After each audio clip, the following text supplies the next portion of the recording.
Welcome to or welcome back to the channel. Now, normally on this channel, we cover individual stocks, but in today's video, we're going to mix things up ever so slightly, and we're actually going to take a look at some of the best ETFs. These are going to be ETFs that are focused on growth, and they are going to have stocks within them that are primarily from the tech and the AI sector. Because some investors do want exposure to that upcoming era, artificial intelligence, the tech sector's been doing very, very well. They understand that they want that growth, but perhaps they just don't feel okay and comfortable picking individual stocks, and they would feel much more comfortable with an ETF, which is of course a basket of different stocks. I will tell you about each one of these 6 ETFs, and I'll share with you the key facts that you must know before investing into any of these. And then at the end, I will share with you how they've all been performing compared to each other, because some of them have been doing a lot better. And just before we get into the first ETF, if you are a viewer of this channel, you enjoy my videos, please consider hitting that subscribe,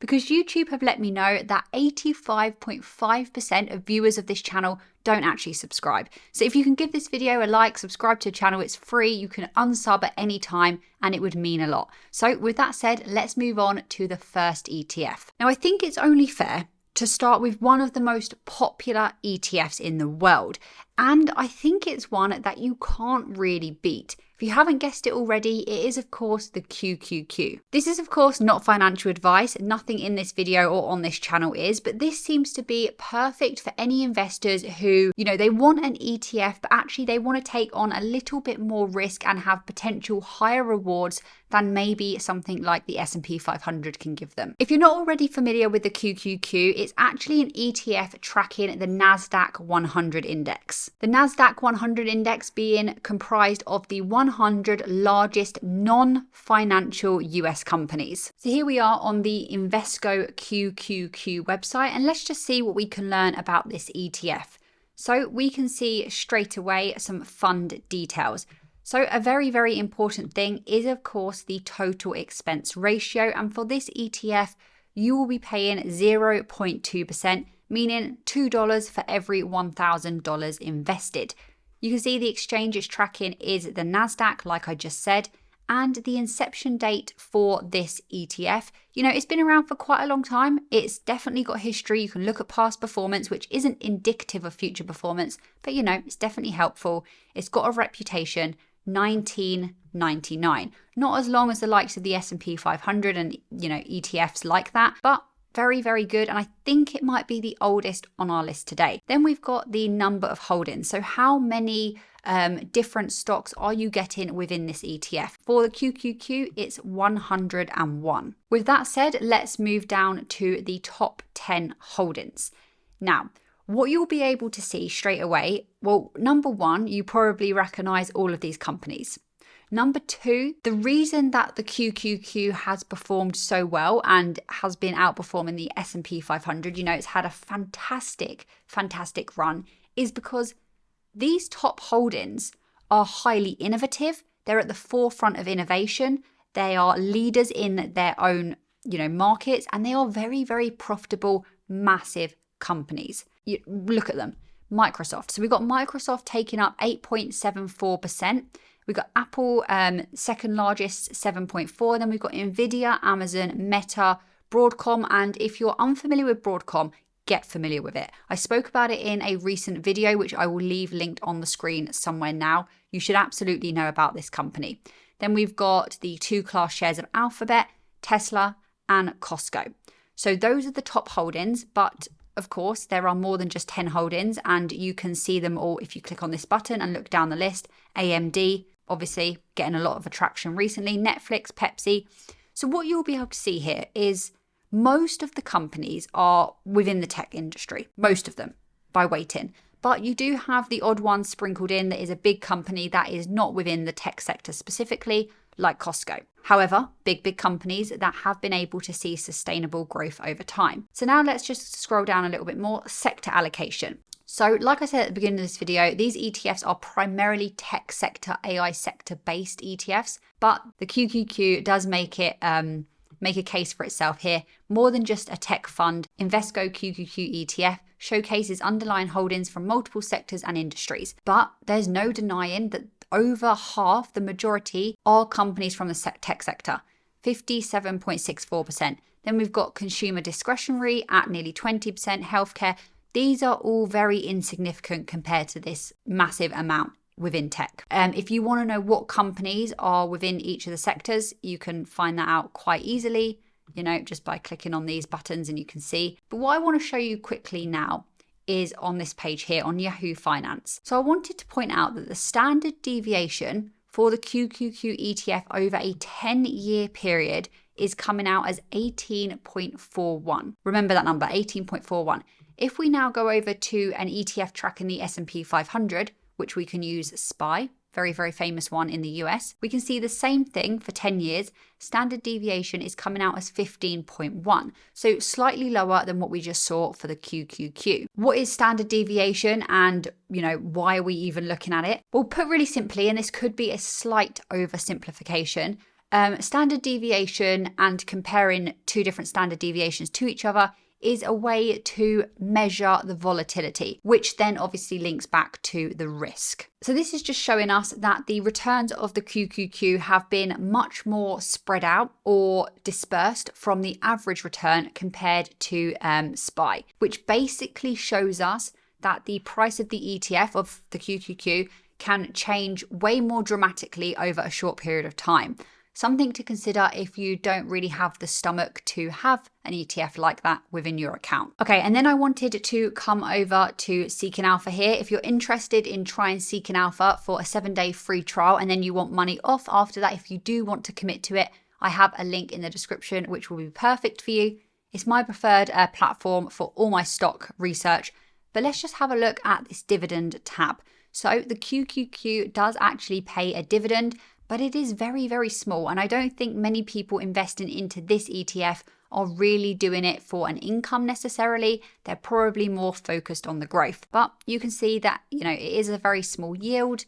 Some dividend growth, okay. They are a quarterly dividend payout, meaning investors will be paid 4 times every year. Moving on from a very, very popular ETF, we are now going to speak about one that is perhaps not so known. And that is the Robotics and Artificial Intelligence ETF, ticker symbol BOTZ. So here we are. Let's take a look at what this ETF is actually going to give you. Straight away from the name, Robotics and Artificial Intelligence, we can kind of establish what sort of companies are going to be in here. But reasons to consider, this is obviously on their website, so maybe a little bit biased, but the global robotics market was valued at more than $80 billion in 2022, with forecasts suggesting it could be more than triple to $280 billion by 2032. This doesn't surprise me. I've been following the robotics research and how that sector could expand over time, and I do definitely think there's massive, massive growth to be seen. The difficulty right now is which companies are going to see that growth. Compelling economics, the average cost of an industrial robot declined. Okay, that's always good. When we have prices come down, the adoption curve can move forward quicker. An unconstrained approach, robotics and AI have a wide-reaching application. Absolutely, many, many industries, from the healthcare sector to, robotics will be the new normal. We literally have cars that are robots, Teslas now. So let's just see some key facts here. Inception 2016. So it's not as reputable. It's not got that history behind it that the QQQ has. It's one of these more upcoming ETFs. But of course, if you've got an ETF tracking robotics and artificial intelligence, it wasn't going to be around in 1992. So understandable. Total expense ratio, 0.68%. Number of holdings, 43. I think we had 101 on the QQQ, so you are getting way less diversification of stocks, of companies within this ETF. Is that going to bother you?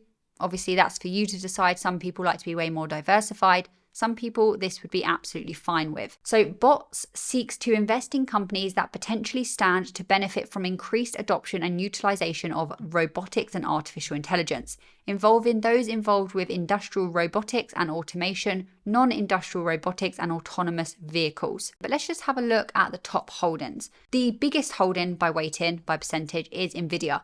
We all know about Nvidia, and that's going to give you 9.0% of the entire ETF going into Nvidia, which could be obviously really, really positive. They've seen phenomenal growth, and I anticipate that will continue. But then we've got this company here, ticker symbol ABBN space SW. AB. What is that company? Well, I didn't know what it was until I was, having a look into these ETFs. And actually, it is a Swedish-Swiss company that is a real technology leader in electrification and automation. And their whole aim is to basically move towards a more sustainable future. And you've got Intuitive Surgical, you've got some other big names here, but maybe not such big names as we saw with the QQQ, because remember, this is a really specific niche ETF. They are purposely looking for those robotics and AI-based companies. The whole point of having an ETF is that you don't need to know every single one of these companies, but I would definitely get to know maybe the top 5, see how you feel about them, because that is going to determine a lot of the growth within this ETF. And then when we scroll down and we have a look at the exposure by sector, we can see that the majority is coming from industrials and IT, as kind of expected with the sort of ETF that this is. We do actually have a little bit from financials, but very, very insignificant. You might be surprised to see that healthcare is substantial at 12.8. Robotics are being used in healthcare and surgery a lot more, and automation and AI. So it's not too surprising. By industry and by country, with the QQQ, you're getting those big US companies, those tech players. With this ETF, you're actually getting exposure to the US 44.6. But look here, Japan and Switzerland, quite a substantial amount. This ETF also pays a dividend like we saw with the QQQ, but it is very, very small. Again, a very insignificant yield if you are looking to make an income from this. Probably not going to be your primary aim. And this one pays twice a year. This next one is a very interesting ETF, and this is definitely not one that we would have heard about 15, 20 years ago. It is the Metaverse ETF. Ticker symbol METV. So this is by a company called Roundhill Investments, and it says here, Roundhill believes the metaverse will become the successor of the current internet. Let me know if you agree with that statement below. And will build an experience that spans the virtual and real world. The Metaverse ETF is the largest metaverse fund, and it seeks to track the performance of the Bull Metaverse Index. Why would you invest into METV? Market growth. The metaverse's economic reach across customer and enterprise use cases may generate up to $5 trillion in impact by 2030. User engagement, they've used a case study of Roblox. You're probably familiar with that company already, but they reported nearly 50 billion hours of gameplay. So what is this showing? Well, it's indicative that consistent and high levels of user activity are happening on a virtual platform. Exponential adoption, VR and AR headsets, shipments are forecasted to grow at this rate, blah, blah, blah, blah, blah. So it's just going to depend if you agree with that. Do you agree that the metaverse is going to become a massive thing? Lots of money pumping into it? If yes, you might want exposure to some of these companies. And if you don't like picking individual stocks, maybe this fund is for you. So let's take a look. Expense ratio 0.59%. Always make sure you know what you're paying in expense ratios, fees, investment fees, platform fees. They do add up even though they seem very small. Launch date 2021. Like I said, you would never have seen an ETF tracking metaverse-based companies 10 years ago. It wasn't a thing. So not surprising. Doesn't mean it's bad, but it does mean that we don't have much data, and you'll see this become very evident when we look at the performances of all these ETFs later on in the video. Number of holdings, again, pretty small, 38. You might be okay with that, you might not. And it's going to rebalance itself quarterly. You don't need to worry, like with any ETF. Okay, so what holdings do we have here? Well, actually, might come to a surprise, might not. Holdings that you probably have heard of many times before. We've got Apple taking up 7.84%. We've then got Roblox taking up, I always say Roadblocks. Roblox taking up 7%, Meta 6%, Nvidia 5.44%. Big companies. I'm sure you've heard of many of these. And you can have a look at all 38 companies if you want by just viewing all here. Here we are on Seeking Alpha to take a look at the dividends, and you can see that actually, once again, the primary focus of all these ETFs in today's video is growth. Growth. These are not ETFs that you buy if you only want passive income. There are many ETFs out there that will pay you a better dividend, that are more focused on that are still very good, but these ones specifically are all about growth. So dividend yield, not very big at all. And that's actually quite surprising. So an annual dividend frequency. You don't see that very often. The next ETF is from an investment management company that I'm sure you all have heard about. It's ARK Invest, and obviously ARK Invest is headed by Cathie Wood. You know, they have many ETFs, ARK ETFs, but this one in particular, ARK Innovation ETF. Ticker symbol ARKK. Okay, ARKK is an actively managed ETF that seeks long-term growth of capital by investing under normal circumstances, primarily at least 65% of its assets in domestic and foreign equity securities of companies that are relevant to the fund's investment theme of disruptive innovation. So that's what it's doing. So an ARK defines disruptive innovation as the introduction of technology-enabled new products or services that potentially changes the way the world works. Massive statement, but these companies are going to be ones that are seeing advancements and technological improvements in the areas of DNA technology and the genomic revolution, automation, robotics and energy storage, artificial intelligence and the next generation internet, and fintech innovation. Very, very interesting for categories there indeed. But let's just see what the fund details are. And we can see the inception date slightly older than the previous two, but not as old as the QQQ, 2014. Expense ratio is slightly more. It's an actively managed ETF. They're doing lots of research and they're charging for that 0.75%.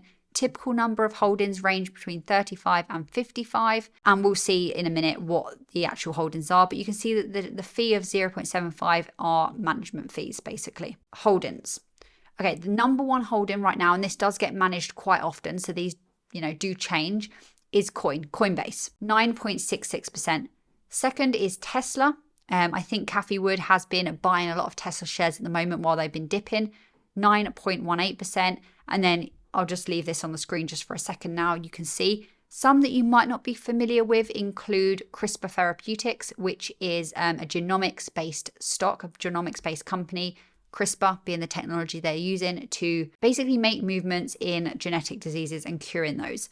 Robinhood, fintech stock. I'm sure you're familiar with most of the others. Block, again, a fintech stock. The majority of the exposure by country, by region is North America, 94% basically, with the rest coming from Western Europe. And then this is quite interesting, market cap. So the majority of the companies actually are either large cap or medium cap companies. Only 9.5% are the mega cap companies. And they've also got exposure to some small cap companies, which does make the return potentially bigger, but it does add a little bit more risk. This ETF doesn't pay a dividend, so we can skip past that and we'll move on to the next ETF on the list. We now have the iShares US Tech Breakthrough Multi-Sector ETF.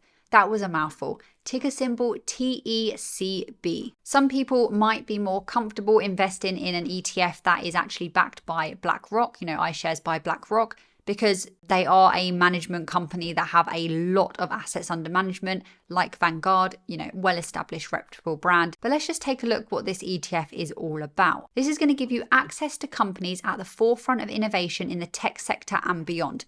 Theme of this video. Exposure to the US stocks along with full value chain of 5 themes believed to be the driving future breakthroughs in tech. So kind of like what the ARK one was talking about. They are following themes of things that are expected to develop and grow over time. So this is for seeking long-term growth with companies that can shape the global economic future. So what themes are they tracking? What sort of companies from what sectors are they putting into this ETF?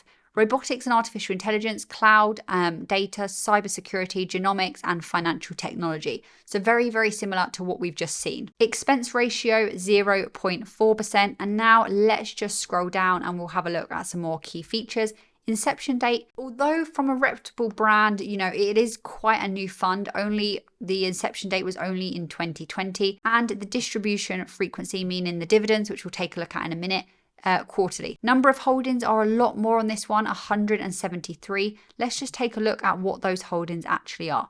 So Nvidia, largest by weighting, 6.62%. Then Meta, and then you can see the rest here. Some really, really big tech companies, but also some companies that maybe you haven't heard about. Let's just go to the second page. CrowdStrike, cybersecurity company. Again, so is this one. Let's go to the third page. Fortinet, cybersecurity company. I'm sure you've heard of many of these.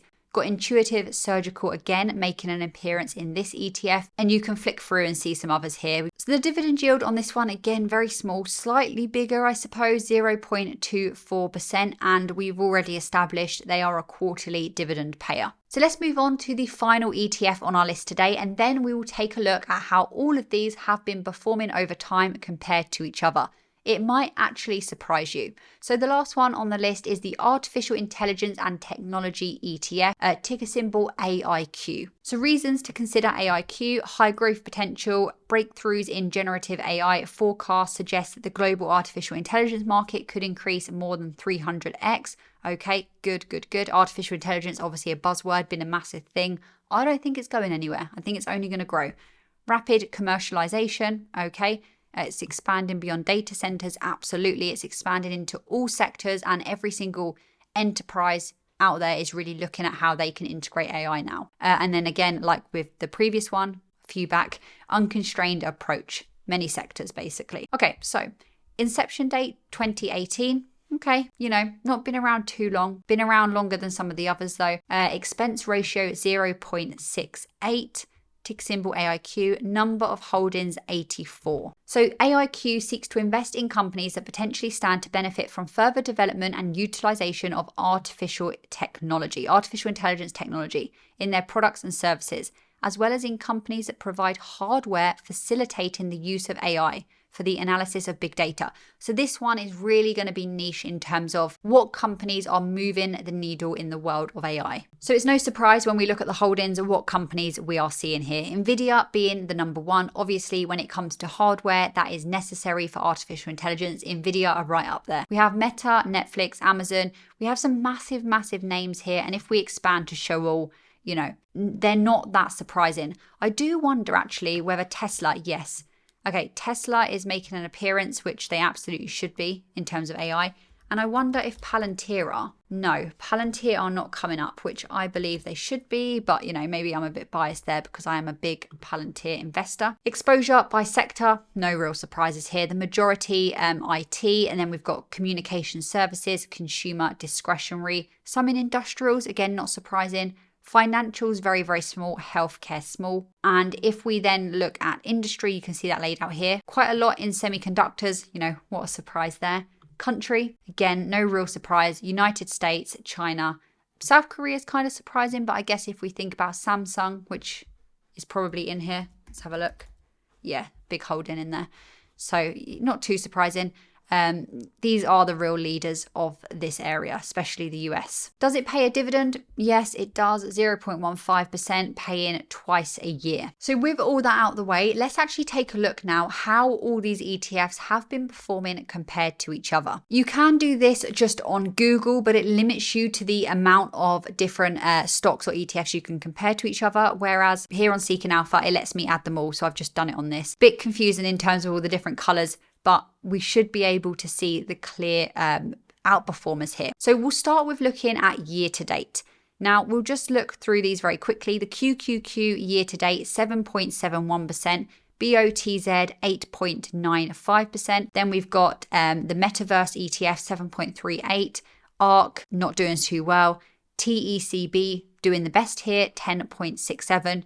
And then AIQ, the one we've just looked at the end of the video most recently, was 8.95. But year to date, small time period. Let's actually expand out now to a 5-year period. Straight away, the fund, the Metaverse fund, obviously very new. There isn't much data, so we kind of have to omit this one from, taking it too seriously because there's limited data. But over the 5-year period that we're looking at now, it is very clear which fund has done better than all of these, including the S&P 500. And that is the QQQ. Easy. 141.53%. Followed closely, well, not too closely, followed second by the AIQ fund. And then the rest are kind of more insignificant. TECB done really well over 5 years. BOT's done pretty well. ARK and the Metaverse, not so well. As you can see today, all of the ETFs are primarily focused on growth. And although there's a lot of overlap, a lot of similarities between these ETFs in terms of what sectors they have exposure to,